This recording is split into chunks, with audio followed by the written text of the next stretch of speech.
మీకు God father Rajamouli గారి అంటే అనుకోవచ్చా? డెఫినెట్లీ. రాజమౌళి గారితో మీ జర్నీ 10 ఏళ్ళలో ఇంకా పైనే ఉంటుందేమో కదా? ఎక్కడ 10 ఏళ్ళు అండి, ఇంకా ఎక్కువ. స్టూడెంట్ నెంబర్ 1 వచ్చి 15 years 2000లో వచ్చింది. 2000లో వచ్చింది. ఓకే, 18 years అనుబంధం మీది. 18 years ఆయనతోని. అంటే ఎప్పుడు ఫస్ట్ నుంచి చెప్తున్నాను, అంటే నేను ఎప్పుడు ఆయనతోని కలపగోలుగా మాట్లాడింది లేదు. నాకు ఆ రోజు ఎప్పుడైతే ఆయన సెలెక్ట్ చేసుకున్నారో దాని తర్వాత ఇంకో యాడ్కి పిలవడం, ఇంకో సీరియల్కి పిలవడం, అలా అనుబంధం ఏర్పడింది.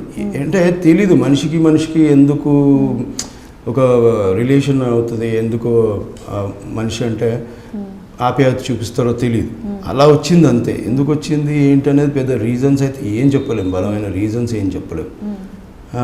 నాకు నేను ముందు నుంచి ఆయనతోని ఇప్పుడు నేను ఎంత లిమిట్గా మాట్లాడతానో, నాకు వచ్చిన 4-5 మాటలు అప్పుడు కూడా అలాగే మాట్లాడేవాడిని. అప్పుడు ఎలా ఉన్నానో నేను ఇప్పుడు అలాగే ఉంటాను ఆయనతో. ఆయన ఇంత పెద్ద డైరెక్టర్ అయినా నేను అలాగే ఉంటాను. ఆయన అప్పుడు ఎలా ఉన్నారో ఇప్పుడు నాతో అలాగే ఉంటారు ఆయన. ఇది అంతే, అది ఎవరికి అర్థం కాదు. అది ఆయన చాలా సింపుల్ మనిషి. అలా వచ్చింది, నాకు ధైర్యం ఇచ్చాడు, నాకు అవకాశాలు ఇచ్చారు. ఈరోజు ఎవరన్నా ఇంటర్వ్యూ అడిగినా, ఎవరన్నా గుర్తుపడుతున్నా, అంతా అక్కడి నుంచి వచ్చినాయి ఇప్పుడు మా అవకాశాలే. ఎందుకంటే నాకు వెనక ముందు ఎవరు లేరు. పోనీ నేను వేషం అడిగి అవతలలో 2 మంచి మాటలు చెప్పేసి నాకు వేషం సంపాదించుకునే టాలెంటు లేదు, మోమాటం. ఎవరినైనా వేషం అడగాలంటే వాళ్ళు ఏమనుకుంటారని ఒక భయం, ఇవన్నీ ఉన్నాయి నాకు. సో ఆయనే నన్ను అలా తీసుకెళ్ళాడు.